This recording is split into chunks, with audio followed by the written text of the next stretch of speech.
সল্টলেক পূর্বাচলে বাড়িতে ইন্টারনেট পরিষেবা দেওয়ার নাম করে এসে 2,80,000 টাকা এবং সোনার গয়না লুট করে বিধাননগর দক্ষিণ থানায় অভিযোগ দায়ের। গতকাল সকালবেলা সল্টলেক পূর্বাচলে অবসরপ্রাপ্ত শিক্ষকের বাড়িতে ইন্টারনেট পরিষেবা দেওয়ার নাম করে এসে তাকে ধাক্কা দিয়ে ফেলে দিয়ে 2,80,000 টাকা লুট এবং সোনার গহনা।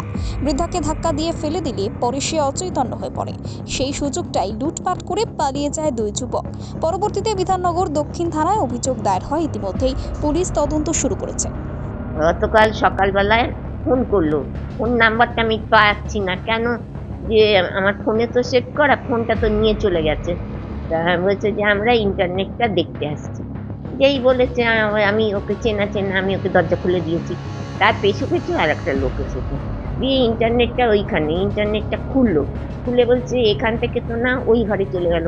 আমাকে ঠেলছে, আমাকে ঠেলছে কেন তা ঠেলে ফেলে দিল আমাকে মাটিতে, ওই শোবার ঘরে।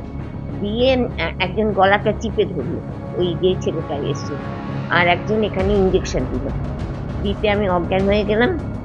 মিনিট 15 আমি অজ্ঞান হয়েছিলাম, আরও বেশি হতে পারিনি কেন, আমার একটা মোটা সোয়েটার পরা ছিল, সোয়েটারের উপর দিয়ে পড়েছে বলে তাই।